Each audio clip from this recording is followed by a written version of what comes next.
ಇವತ್ತಿನ ಸ್ನ್ಯಾಕ್ಸ್ ಏನಂದರೆ ಕಾಂದಾ ಬಜ್ಜಿ ಮಾಡೋದಕ್ಕೆ ನಾನು 5 ಉಳ್ಳಾಗಡ್ಡಿ ತಗೊಂಡಿದ್ದೀನಿ, ಉದ್ದಕ್ಕೆ ಹೆಚ್ಕೊಂಡಿದ್ದೀನಿ. 5 ಉಳ್ಳಾಗಡ್ಡಿನ ಕಟ್ ಮಾಡಿರೋದು ಹಾಕ್ತಾ ಇದ್ದೀನಿ.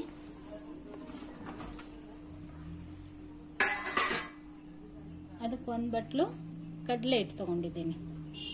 1 ಬಟ್ಲು ಕಡಲೆ ಹಿಟ್ಟು ಇದಕ್ಕೆ ಮಿಕ್ಸ್ ಮಾಡ್ತಾ ಇದ್ದೀನಿ.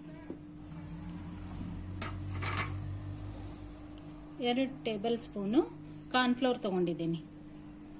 ಕಾರ್ನ್ಫ್ಲೋರ್ ಹಾಕಿದ್ರೆ ಸ್ವಲ್ಪ ಗರಿಗರಿಯಾಗಿ ಚೆನ್ನಾಗಿ ಬರುತ್ತೆ. 3 ಹಸಿಮೆಣಸಿನಕಾಯಿ ತಗೊಂಡಿದ್ದೀನಿ.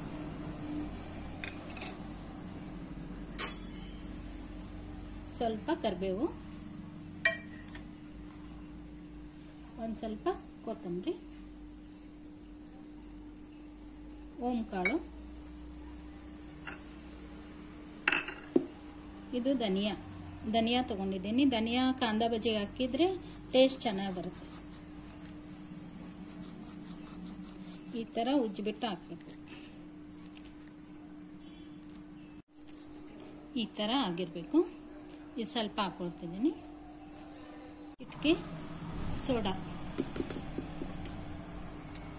ಸ್ವಲ್ಪ ಅರಿಶಿಣ,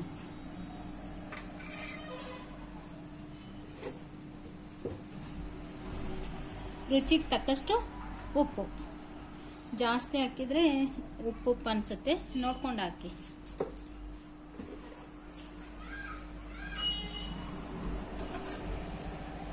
ಇದೆಲ್ಲ ಮಿಕ್ಸ್ ಮಾಡೋಣ.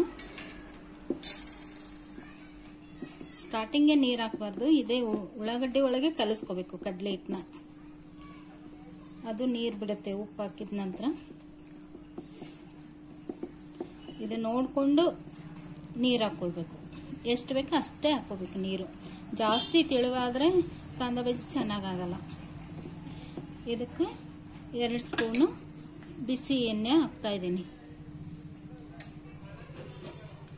ಮೊದಲಿಗೆ ಬಿಸಿ ಇಟ್ಕೊಂಡಿದ್ದೀನಿ.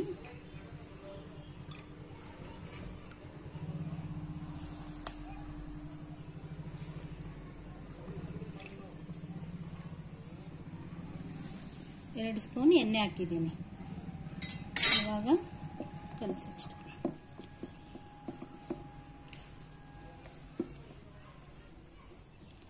ಇವಾಗ ಸ್ವಲ್ಪ ನೀರು ಹಾಕೊಳ್ತೀನಿ.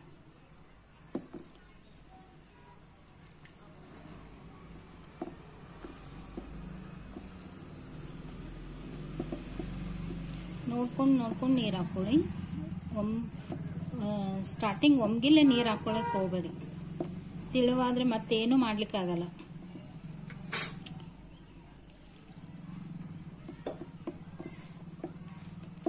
ಕಾರ್ನ್ಫ್ಲೋರ್ ಹಾಕಿರ್ತೇವಲ್ಲ, ಗರಿಗರಿಯಾಗಿ ಸ್ವಲ್ಪ ಚೆನ್ನಾಗಿ ಬರುತ್ತೆ.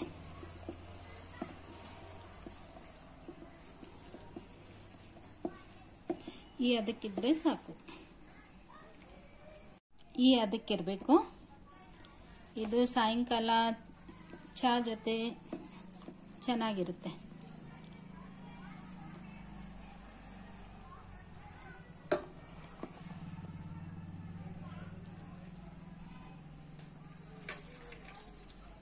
ಸ್ಟಾರ್ಟ್ ಮಾಡ್ತಿದ್ದೀನಿ ನೋಡಿ.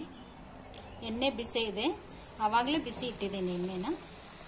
ಇವಾಗ ಕಾಂದಾ ಬಿಡ್ತಾ ಇದ್ದೀನಿ. ಗರಿಗರಿಯಾಗಿ ಚೆನ್ನಾಗಿರುತ್ತೆ ತಿನ್ನಕ್ಕೆ. ಚಹಾ ಜೊತೆ ಸಾಯಂಕಾಲ ಮಳೆ ಬಂದಾಗೆಲ್ಲ ಮಾಡಿಕೊಂಡ್ರೆ ತುಂಬಾನೇ ಚೆನ್ನಾಗಿರುತ್ತೆ.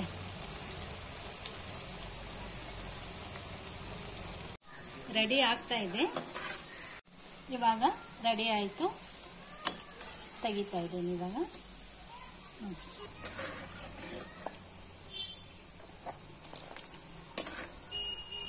ಇವಾಗ ಸರ್ವಿಂಗ್ ಪ್ಲೇಟ್ಗೆ ಸರ್ವ್ ಮಾಡ್ತೀನಿ ಟೀ ಜೊತೆಗೆ.